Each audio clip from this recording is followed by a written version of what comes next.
नमस्कार, आप देख रहे हैं बिग फाइट लाइव और आपके साथ में विजेंद्र सोलंकी। राजस्थान में 30 पंचायत समिति और 4 जिला परिषद के परिणामों ने एक बार फिर से राजनीतिक पार्टियों को मंथन करने पर मजबूर कर दिया। 30 पंचायत समिति की जहां 568 सीटों में से कांग्रेस को 278 सीटें, बीजेपी को 165 सीटें और निर्दलियों के खाते में 125 सीटें आई।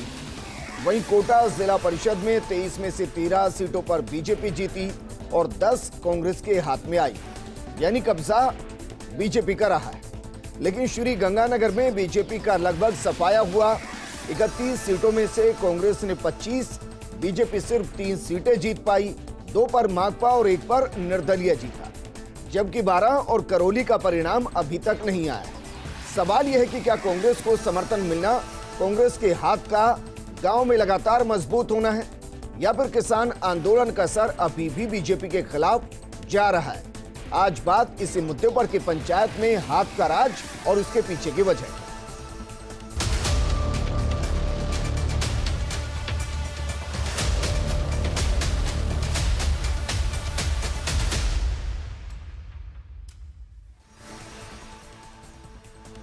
बीते कुछ चुनाव में राजस्थान की फिजा अपने अलग ही अंदाज में बह रही है। उसमें बीजेपी खुद को ढूंढ रही है तो कांग्रेस भी एक छत्र नजर नहीं आ रही। ऐसे में दोनों ही पार्टियों के लिए मंथन क्या जमीनी हकीकत को बदल पाएगा और लगातार आते परिणाम क्या पार्टियों तक ये पहुंचा पाएंगे कि जनता आखिर चाहती क्या है। इस मुद्दे पर बात करने के लिए हमारे साथ मौजूद हैं कांग्रेस प्रवक्ता आरसी चौधरी जी और राजनीतिक विश्लेषक प्रकाश भंडारी जी। आरसी चौधरी जी, सबसे पहले आपके पास आना चाहूंगा सर। इसको ये माने कि कांग्रेस का हाथ एक बार फिर से गांव बस्ती जमीनी हकीकत के साथ मजबूत हो रहा है, या फिर इसका मतलब ये माने कि बीजेपी से जो जनता कनेक्ट हुई थी वो इस वजह से दूर की किसान आंदोलन, महंगाई, पेट्रोल डीजल और अन्य मुद्दे, उसका फायदा कांग्रेस को मिल रहा है। विजेंद्र जी, सबसे पहले तो मैं राजस्थान की जनता का जो 4 जिलों में निवास करती है उनके मतदाताओं का हार्दिक आभार करना चाहूंगा, जिन्होंने कांग्रेस पार्टी को असीम प्यार दिया। वो प्यार जो उन्होंने खूब दुलारा है जी। आज राजस्थान के ये जो 4 पंचायत चुनाव हैं, चाहे विधानसभा के नतीजों से कोई भी चुनाव हो, राजस्थान की जनता, देश की जनता को सीधा संदेश दे रही है कि विकास के मुद्दों पे चर्चा होनी चाहिए, विकास के कार्यों पे चर्चा होनी चाहिए। आज मैं उन तमाम कांग्रेस के कार्यकर्ताओं का साधुवाद करना चाहूंगा जिन्होंने प्रदेश अध्यक्ष श्री गोविंद डोटासरा जी के नेतृत्व में और निर्देशन में आज बूथ पे अपने आप को पार्टी का शीर्ष नेतृत्व समझ के उन्होंने काम किया जी। और सरकार और संगठन ने मिलकर जिस प्रकार से कहा कि सेवा ही कर्म, सेवा ही धर्म, इस संकल्प को लेकर जो काम किया, आज देश की जनता समझ रही है। हर घर को रोजगार चाहिए, हर घर को राशन चाहिए, हर घर को सुख शांति चाहिए, हर घर को समृद्धि चाहिए। ये मोहर लगा रही है। ये राजस्थान की जनता, मुझे लगता है आने वाले समय में देश का नेतृत्व करेगी, इसलिए कि हम भारत के लोग, हमारा कॉन्स्टिट्यूशन, हमारा संविधान जो कहता है हम भारत के लोग, जनता मुद्दों पे चर्चा करेगी। और निश्चित रूप से आपने जिन मुद्दों का जिक्र किया, मैं उसकी पुनरावृत्ति करके आपके चैनल का कीमती समय वेस्ट नहीं करूंगा। निश्चित रूप से जनता को महंगाई का मुद्दा बहुत पीड़ा दे रहा है जी। निश्चित रूप से जिन्होंने कोविड वैश्विक महामारी में जिन्होंने अपने अभी 12 और करौली का परिणाम आना बाकी है। एक श्री गंगानगर है जहां कांग्रेस ने क्लीन स्वीप किया है। कोटा, जिसको आप ये कहते हैं कि बीजेपी का गढ़, वहां उसने अपने गढ़ को फिर बचाया है। 23 में से 13 सीटें जीतकर जिला परिषद अभी भी बीजेपी के पास में है, कांग्रेस के पास नहीं है सर। विजेंद्र जी, मैं आपसे गुजारिश करना चाहूंगा, पंचायत समिति के जो 568 वार्ड का जो आपने जिक्र किया जी, जिसमें 278 जो कांग्रेस जीत के आई है, इसका मतलब तमाम जो चाहे निर्दलीय हो, मुझे ये लगता है कि बात मैं बड़े बोल नहीं बोलना चाहता, क्योंकि हमारे नेताओं ने ये सिखाया है कि जब आपको बड़ी सफलता मिलती है तो विनम्रता से झुकिए, जनता का अभिनंदन कीजिए और जनता के प्रति अपने आप को सेवा में समर्पित कीजिए। इसलिए आज इस पावन मौके पर मैं ये बात नहीं बोलना चाहता, लेकिन मुझे लगता है कि भारतीय जनता पार्टी विपक्ष के नेता के तौर पे, विपक्षी दल के तौर पे किसका बोर्ड बन रहा है? जिला परिषद किसके हाथ में आएगी?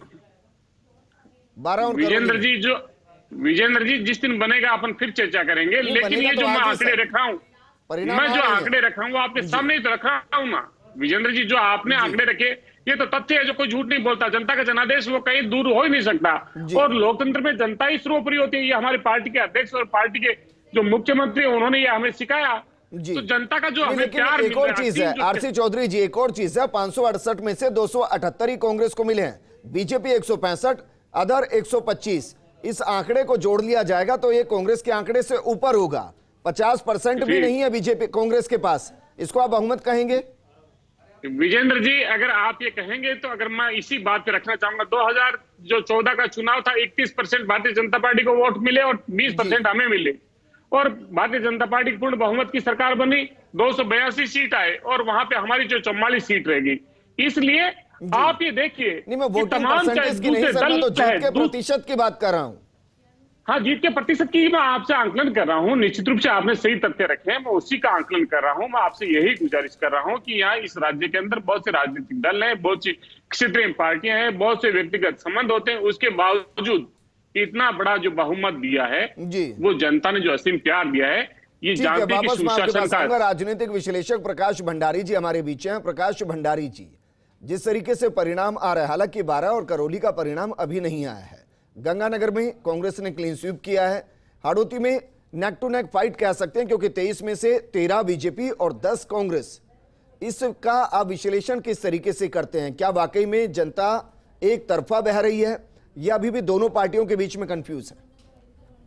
आपने जब बहस चल रही थी तो आपने कहा था कि जो बीजेपी और जो इंडिपेंडेंट्स हैं उनका और जो अगर दोनों के जोड़ दिया जाए, दोनों को जोड़ दिया जाए तो उसको और कांग्रेस की संख्या से उसका मिलान किया जाए तो ऐसा लगेगा कि कोई बहुत ज़्यादा आपको नहीं। लेकिन अगर आप ये देखें कि इतने बड़ी संख्या के अंदर निर्दलीय जो जीत के आए पंचायत के चुनाव के अंदर, ये बड़ी अजीब बात होती है कि कौन किस जो निर्दलीय लड़ता है वो किस पार्टी का है, ये कहना बहुत मुश्किल है जी, क्योंकि वो टिकट मांगता है किसी पार्टी से, लड़ता कहीं से है, और वो टिकट नहीं मिलता है तो अपने बल पर निर्दलीय होकर के जीत कर भी आ जाता है, और जीतने के बाद वो कहाँ जाता है वो समय और स्थिति के अनुकूल होता है, अनुसार होता है।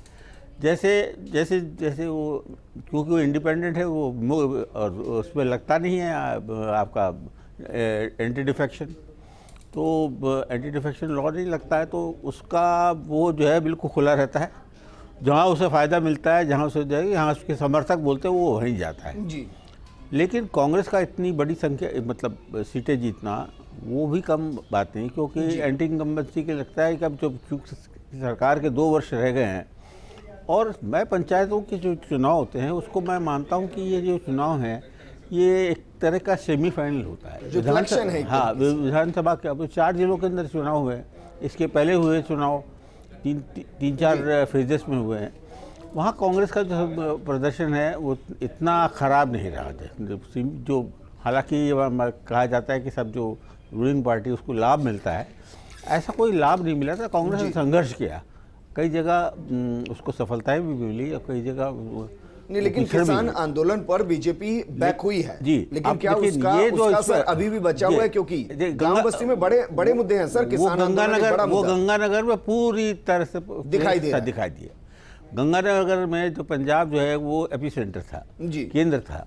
पंजाब और उत्तर प्रदेश और दिल्ली का जो बॉर्डर का हिस्सा है वो एपी सेंटर था, जहाँ पर किसान आंदोलन पूरी शिद्दत से लड़ा गया जी। नहीं, लेकिन हाड़ौती में भी संघर्ष करते ही दिखाई दिए हैं। 23 में से 13 सीटें जीती हैं, 10 पर कांग्रेस है।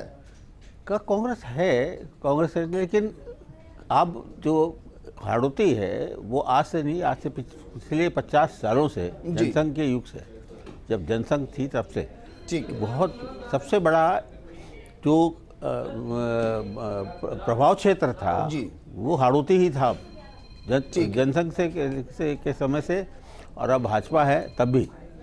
उस बीच में कांग्रेस वहाँ भी जीतती है। कांग्रेस का संगठन जो है इतना मजबूत वहाँ पर नहीं जितना भाजपा का है जी। उसके बावजूद भी मैं तो इस प्रदर्शन को निराशाजनक नहीं मानता। नहीं, बिल्कुल सर, चुनौती दी गई है कांग्रेस की तरफ से, चुनौती दी गई। हमारे साथ बीजेपी प्रवक्ता मनीष पारिक जी जुड़ गए हैं। मनीष पारिक जी, 3 साल सरकार के पूरे हुए, बीजेपी ने कहा कि काले अध्याय हैं, बीजेपी ने कहा कि कुशासन के 3 साल हैं, सर परिणाम सामने हैं। इन परिणामों के बाद क्या कहेंगे?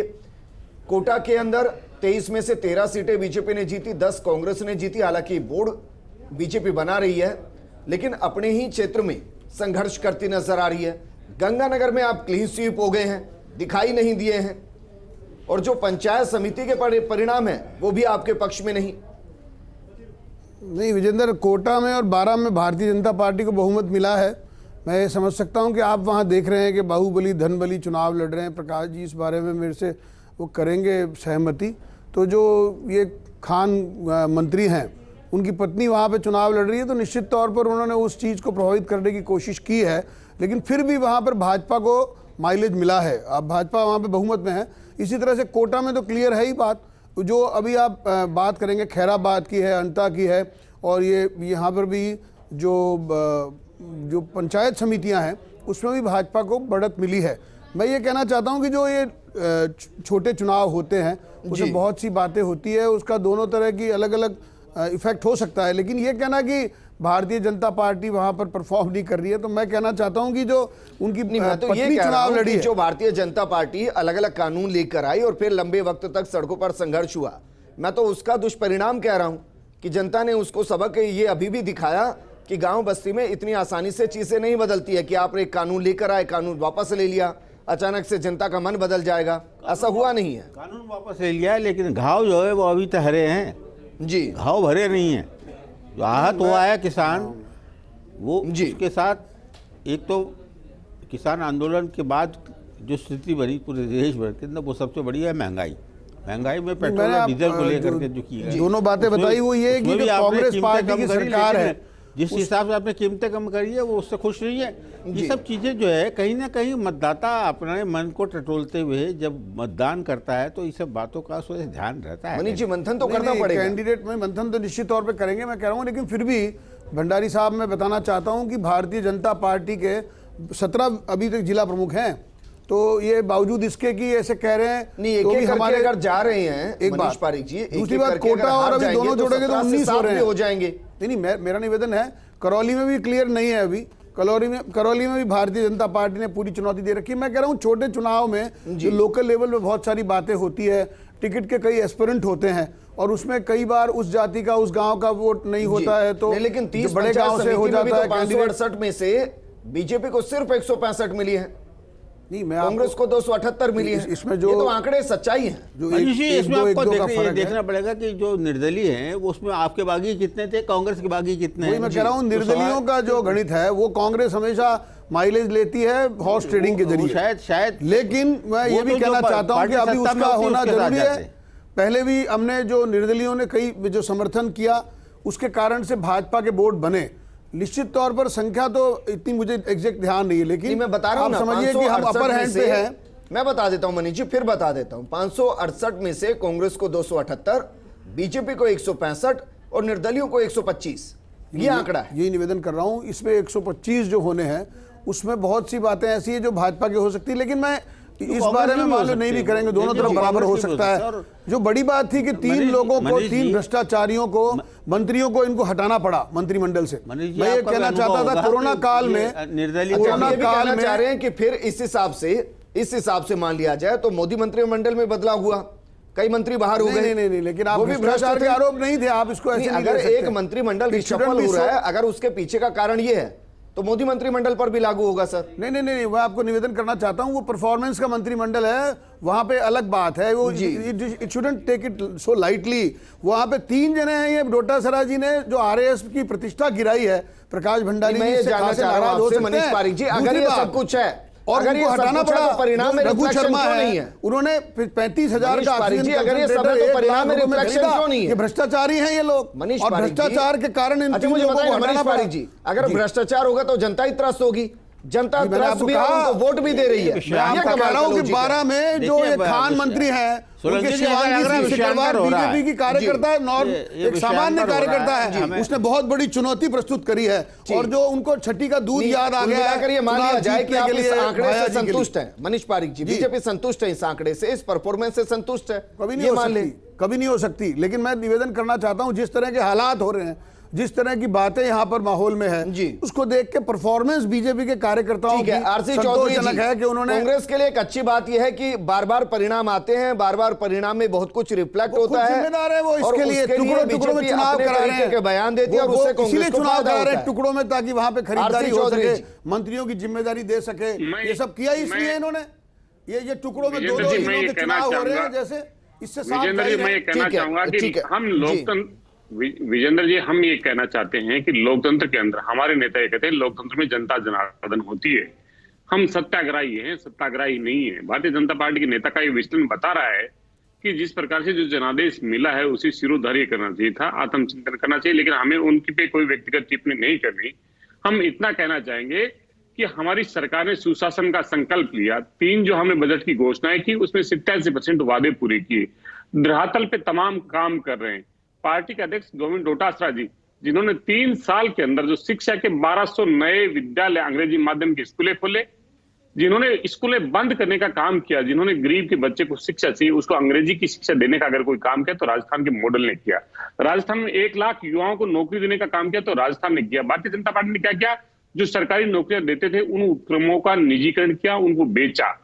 आज मैं राजस्थान की 7.5 करोड़ जनता का आपके माध्यम से, ये राजस्थान की जनता की आवाज के चैनल के माध्यम से कहना चाहता हूं कि हम इस जनता को नमन करते हैं। ये देश के सामने एक मिसाल पेश करेगा जी। कि हिंदुस्तान का जो आईन है, हिंदुस्तान का जो संविधान है, उसके अनुसार ये देश चाहता है हम भारत के लोग। चलिए आरसी चौधरी जी, वापस मैं आपके पास आऊंगा, थोड़ी नेटवर्क की प्रॉब्लम है, लेकिन प्रकाश भंडारी जी, ये बार बार जो परिणाम आ रहे हैं, क्योंकि अमूमन हमने देखा है राजस्थान के अंदर कि 2 साल, 2.5 साल, 3 साल के बाद एंटी इनकम्बेंसी काम करती है और बाई इलेक्शन को बाई डिफॉल्ट हम मानते हैं कि विपक्षी पार्टी के हाथ में जाएंगे। लेकिन पहली बार ऐसा दिखाई दे रहा है कि जितने बाई इलेक्शन हो रहे हैं, विधानसभा के हो रहे हैं, निगम के, हालांकि कुछ जगह बीजेपी ने अच्छा परफॉर्म किया, लेकिन ओवरऑल देखते हैं तो कांग्रेस लीड लेती नजर आती है। इसके पीछे की बड़ी वजह आपको क्या दिखाई देती है? देखिए, सबसे बड़ी बात है कि ये किसान आंदोलन जब से हुआ कि साल भर से जी। संघर्ष कर ही रहे थे किसान, इसका पूरे देश के अंदर संदेश गया, वो एक ही तरह का गया। वो ये था कि ये एक काला कानून, उसे आपने रिपील किया, सब कुछ किया। अब जब आपने कानून, सवाल ये कि भाजपा के अंदर ही बातचीत चलने लगी, भाई इस कानून को लाने की ज़रूरत क्या थी? कि इस कानून का असर वह पूरा देशव्यापी है, हर जगह। अब आप देखिए कि रिपील हो गया एक्ट, वापस ले लिया गया कानून, उसके बावजूद भी जो है जो पीड़ा है वो अभी तक गई नहीं। राजस्थान में कहीं ऐसा तो नहीं सर कि पद और कद के बीच में बीजेपी की परफॉर्मेंस फंसी हुई है?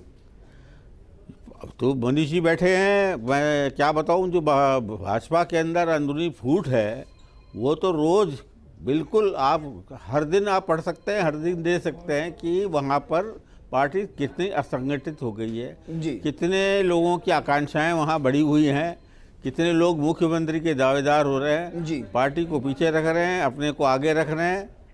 ऐसी स्थिति के अंदर ये सब चीज़ें जो है, अब आप देखिए, जिस एक महिला जो 2 बार मुख्यमंत्री रह गई, उसे आप जो है आप उसकी उपेक्षा करते हैं जी। वो अपनी यात्राएं निकाल रही हैं, यात्राएं क्या निकाल रही हैं, वो भीड़ जुटा रही हैं, भीड़ जुटा रही है, समर्थन मिल रहा है। आप दीजिए, कहीं ऐसा तो नहीं कि माना जा रहा था कि अमित शाह आए हैं, बूस्टर डोज दे के गए हैं, इस परिणाम के बाद क्या माना जाए कि नीचे तक का कार्यकर्ता चार्ज हुआ है? मनीष पारिक जी, नहीं, बात तो है, चार्ज तो मैंने कहा, ये जो परिणाम की बात है, छोटे अंतर की बात है, बीजेपी का जो बात है, ये भंडारी जी भी जानते हैं कि जो सत्ताधारी दल है उसको हमेशा अपर हैंड होता है। और जो बीजेपी की जब सरकार थी तब हमने, आप किस कदर ये कहते थे गाँव में तो कांग्रेस पार्टी का राज चलता है, वहाँ पर भी 25 जिला प्रमुख भाजपा ने बना दिए थे आउट ऑफ 33। तो मैं निवेदन करना चाहता हूँ कि सत्ता के टाइम 25 थे और अभी हमारे 20 हैं, तो इट इज़ सेटिस्फैक्ट्री वन। आप नहीं कह सकते हो कि कोई बहुत बड़ा काम हो गया एक। लेकिन मैं ये कहना चाहता हूं कि इस बारे में लेके मैं थोड़ा असंतुष्ट हूं कि कोरोना काल में जब इनके सारे एमएलए वहां पर काम नहीं कर रहे थे, सेवा नहीं कर रहे थे और जैसलमेर की 5 स्टार में दही बड़े खा रहे थे, उस चीज़ को जनता ने लाइटली लिया।